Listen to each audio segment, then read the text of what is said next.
Bonjour tout le monde, merci de nous suivre sur Studio Saint-Jean. Aujourd'hui, nous allons parler du chœur du Richelieu qui va donner un concert à la cathédrale Saint-Jean-l'Évangéliste le 25 mai à 15h. Il y aura le Gloria de Vivaldi et en plus une création de Denis Alain Dion. Pour en savoir plus, on va à la rencontre de deux choristes. Suivez-nous! Ici Louis Lemieux, votre fier député de Saint-Jean à l'Assemblée nationale du Québec. La chaîne télé que vous regardez en ce moment sur Facebook ou sur YouTube, c'est Studio Saint-Jean, la chaîne télé de votre député au service de la communauté, pour communiquer davantage, pour se connaître mieux et travailler plus ensemble. Et vous pouvez participer en nous suggérant des entrevues, des sujets et en partageant tout ce qu'on fait sur Studio Saint-Jean depuis 6 ans déjà. Merci d'être là. Bon visionnement. Bonsoir, Stéphanie Villeneuve, coprésidente et choriste également. Bonsoir. Et Monique Marson, trésorière et choriste également. Bonsoir. Vous avez une grande annonce à nous faire parce que vous avez 2 concerts qui s'en viennent.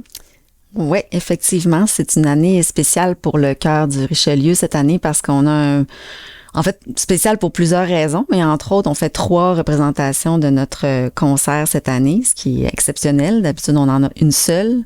Là, on fait 3 représentations. Une à Montréal qui a eu lieu samedi dernier, une à Boucherville qui a lieu le samedi 24 mai et une le dimanche 25 mai à Saint-Jean, ici. Donc, une première. En tout cas, ça fait longtemps que ça n'a pas eu lieu comme ça. Ça va être à la cathédrale? À la cathédrale, oui, à 15h de l'après-midi. Donc, 15h. 15h. Vous avez surtout des pièces assez extraordinaires à nous présenter? Exactement. En fait, on a 2 pièces d'importance. On a en première partie le Gloria de Vivaldi et en deuxième partie une œuvre composée par notre directeur musical, Denis Alain Dion. Donc, il a composé un requiem pour chœur, soliste et orchestre. Et on fait la création, en fait, de cette œuvre-là qui n'a jamais été chantée ou jouée auparavant. Donc, c'est une première. Puis c'est lui qui dirige votre chorale? C'est lui qui dirige la chorale. Là, c'est un orchestre qui se joint à la chorale pour le concert. Donc, on a aussi un chef de cet orchestre-là. L'orchestre s'appelle l'Orchestre Sérénade et c'est Philippe Ménard qui est chef de l'Orchestre Sérénade et c'est Philippe et Denis Alain qui vont se partager la direction dépendamment là, du concert auquel vous allez assister. Puis on dirait que c'est une pièce qui a été composée pour la chorale aussi parce que ça vous fait travailler fort. Effectivement. Oui. Vous en avez eu des répétitions pour cette...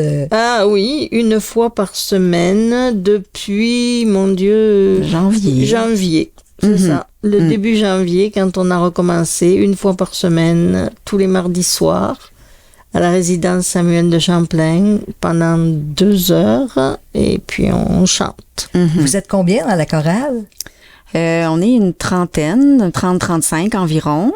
Donc, pour le concert, pour les besoins de la création du Requiem, il y a une dizaine de chanteurs qui se joignent à nous aussi pour grossir nos rangs.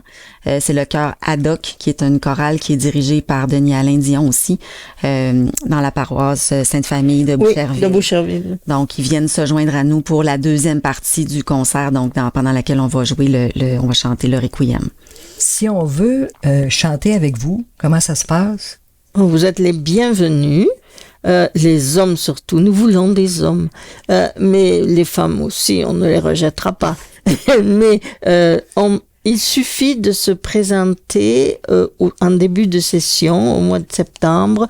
En général, on fait des annonces sur Facebook, puis on peut se présenter à la résidence Samuel de Champlain un mardi soir vers 19h, et là, on vous accepte, puis on vous fait passer une audition, et après ça va tout seul. On vous remet les partitions, puis on vous propose le répertoire qui a été choisi.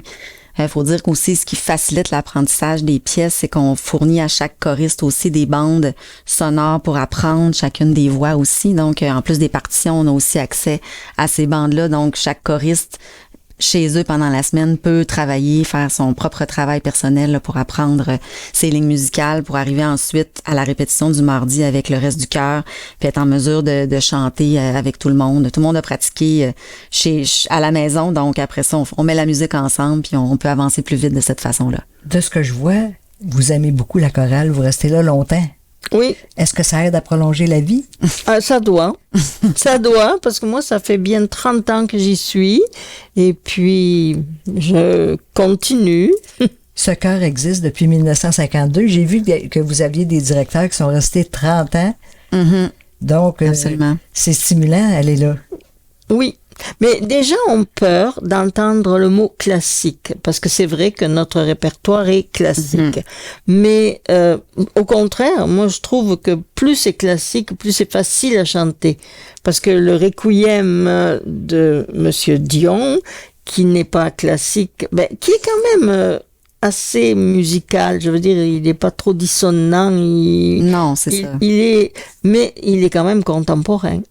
Ben oui, dans sa plus vraie expression, parce que contemporain, donc le compositeur est toujours en vie, donc c'est sûr qu'on doit dire que c'est une œuvre contemporaine, mais c'est pas une œuvre atonale ou c'est pas une œuvre, c'est pas du tout. Il y a des moments d'emportement très romantiques, très des mélodies très très très belles, donc c'est vraiment ça s'écoute très bien, ça s'entend très bien. Il y a une puissance dans certains morceaux aussi, donc très intéressant de voir.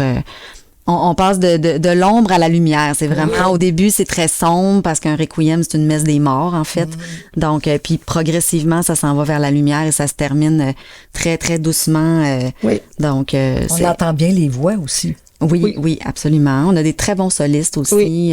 Vraiment, ça vaut la peine de venir entendre qu'est-ce que ça donne. Qui font partie du chœur. Aussi. Alors, donc, oui.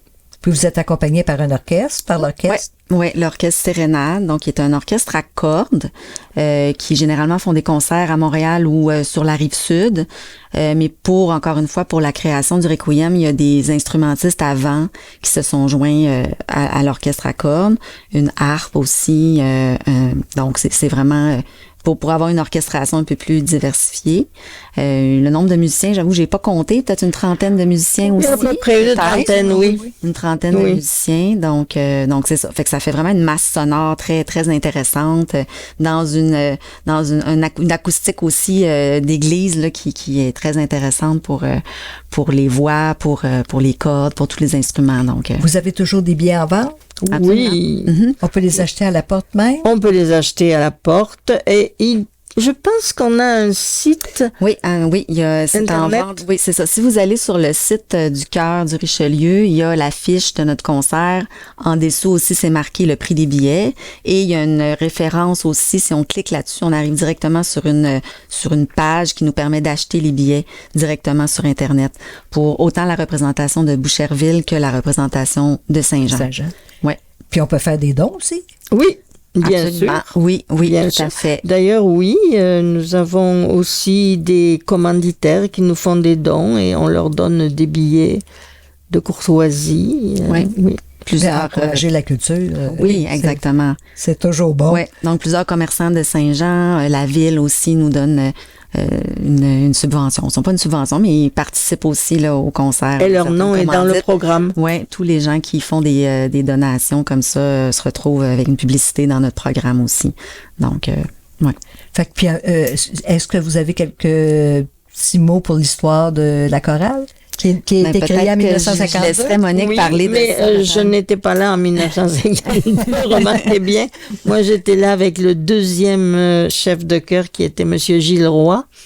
Et puis, oui, ça fait bien 30 ans. Ah oui, on a eu de très beaux jours. On était au moins une cinquantaine, même une soixantaine quand on a fêté les 50 ans du chœur. Non, 70 ans. Les 60 ans du chœur, je pense qu'on a fait, une grande fête.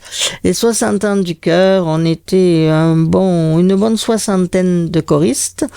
Mais au fur et à mesure des années, le nombre a diminué. Alors donc, mais là, on est en train de remonter la pente un petit peu. Là. Ça vous parle des jeunes et des hommes. Et des hommes, des jeunes et des hommes. Mais nous avons plusieurs jeunes maintenant. Alors, ça promet Tout à pour fait. l'avenir. Mais s'il y a des gens qui sont intéressés, en fait, un peu n'importe quand dans l'année, ils peuvent nous écrire aussi, là. Je pense que l'adresse du cœur et tout ça va apparaître à l'écran, puis ils peuvent nous contacter. Puis si jamais c'est dans le milieu d'une session, puis ça se prête pas nécessairement à se joindre à ce moment-là, ben on donne les informations pour la session suivante, puis la personne peut commencer en début de session. Donc, peut se préparer aussi. absolument. S'ils veulent venir entendre, juste peut-être voir une répétition, ça se passe comment, pour avoir une idée de c'est quoi un chœur classique, c'est quoi notre répertoire. Puis le répertoire est vaste, hein, c'est quand même, on dit chœur classique, mais ça peut être vraiment, c'est sur plusieurs centaines d'années là, qu'on peut trouver le répertoire, donc c'est vraiment très très diversifié ce qu'on peut faire. Surtout Vivaldi, on le connaît assez, donc on l'entend tout le temps. Oui, c'est ça. Partout. Donc on a l'oreille à ça. Déjà, on ne sait pas, mais on a l'oreille. Déjà. Là, ça, c'est une œuvre du 18e siècle, puis là, en même temps, on a une œuvre contemporaine aussi, fait qu'on voit qu'on couvre une bonne période de temps. Oui. Avez-vous quelque chose à ajouter? Oui, j'ai oublié de dire que nous avions des billets à vendre à la pharmacie Martine Cloître des Halles.